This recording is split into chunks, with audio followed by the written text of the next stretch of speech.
ಏರಿಸಿ ಎಸೆದು ಬಿಡುತ್ತಿದ್ದ ಆಕಾಶಕ್ಕೆ ಈ ಗುಮ್ಮುವುದು ಅಂತ ಹೇಳ್ತಾರಲ್ವ, ಅದು ಎದುರಿಸಿ ಬಂದು ಕನ್ನ ಕೋಡಿನಿಂದ ಹಾಯಿತು ಅಂತಂದರೆ ಹಾಯುವುದು ಅಂತ ನಾವು ಸಾಮಾನ್ಯವಾಗಿ ಬಳಸುವ ಶಬ್ದ. ಅವನ ಹಾಯುವಿಕೆಯಿಂದ ಎದುರುಗಡೆ ಯಾವುದೂ ಉಳಿಲಿಕ್ಕೆ ಸಾಧ್ಯವಲ್ಲೋ ಅಷ್ಟು ಬಲಿಷ್ಠ. ಅವನು ಬಯಸಿದ ರೂಪವನ್ನು ತೊಡಬಲ್ಲವನಿದ್ದ. ಹಾಗಿದ್ದರೂ ಅವನಿಗೊಂದು ಇಷ್ಟ ಏನು ಅಂದರೆ ಮಹಿಷ ರೂಪದಿಂದಲೇ ಓಡಾಡ್ತಾ ಇದ್ದ. ಅಂದರೆ ರಾಕ್ಷಸ ಹೋಗ್ತಾ ಇದ್ದಾನೆ ಅಂತ ಯಾರಿಗೂ ಅವನ ಬಗ್ಗೆ ಒಂದು ಸಂದೇಹವು ಬರಲಿಕ್ಕೆ ಅವಕಾಶ ಇಲ್ಲದಂತೆ ಅವನು ಓಡಾಡ್ತಾ ಇದ್ದ. ವೀರ್ಯೋತ್ಸೇಕೇನ ದುಷ್ಟಾತ್ಮ ವರದಾನಾಚ್ಚ ಮೋಹಿತ ಜಗಾಮ ಸುಮಹಾಕಾಯ ಸಮುದ್ರಂ ಸರಿತಾಂಪತಿಂ.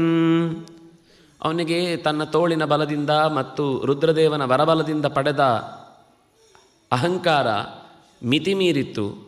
ತನ್ನ ಭುಜಬಲದ, ದೇಹಬಲದ, ಮಂತ್ರಬಲದ, ಎಲ್ಲದರ ಆತ್ಮಬಲದ ಜೊತೆಗೆ ಇನ್ನೂ ಕೂಡ ತಾನು ಹೆಚ್ಚು ಬೆಳೀಬೇಕು, ಎಲ್ಲರಿಗೆ ಈ ಬಲದ ಪರಿಚಯ ಆಗಬೇಕು ಅಂತ ಯೋಚಿಸಿ ನೇರವಾಗಿ ಸುಮಹಾಕಾಯ ಸಮುದ್ರಂ ಸರಿತಾಂ ಪತಿಂ ಜಗಾಮ, ನದಿಗಳ ಒಡೆಯನೆನಿಸಿದಂತಹ ಕಡಲಿನ ಎಡೆಗೆ ಸಾಗಿ ಕೇಳಿದ, ನಿನ್ನ ಒಡಲಲ್ಲಿ ನನಗೆ ಕದನದ ಅವಕಾಶ ಕೊಡು ಅಂತ.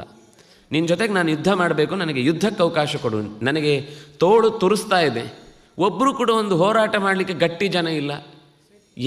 ಈ ಬೆಟ್ಟ ಗುಡ್ಡ ಇವುಗಳನ್ನೆಲ್ಲ ಕಡಿದು ಕೆತ್ತಿದ್ರು ಪ್ರತಿಯಾದ ಸ್ಪರ್ಧೆಯೇ ಇಲ್ಲ ಅಂತಂದಾಗ ತೋಳಿಗೆ ಏನೂ ಖುಷಿ ಕೊಡಲ್ಲ. ನೀನು ತುಂಬ ಗಂಭೀರ, ಎತ್ತರ, ಆಳ, ಅಗಲ, ನಿನಗೊಂದು ಅಂದರೆ ಆ ರಾಕ್ಷಸನಿಗೂ ಈ ಸಮುದ್ರ ಅಂದರೆ ಬರೀ ನೀರಲ್ಲ, ಅಲ್ಲೊಬ್ಬ ವ್ಯಕ್ತಿ ಇದ್ದಾನೆ ಅಂತ ಅನ್ನುವ ಪರಿಚಯ ಇತ್ತು ಅಂತ ಗೊತ್ತಾಗುತ್ತೆ. ಅವನು ಹೇಳ್ತಾನೆ, ಸಮುದ್ರ ರಾಜನ್ ನೀನು ನನ್ನ ಜೊತೆಗೆ ಯುದ್ಧಕ್ಕೆ ಬಾ ಅಂತ.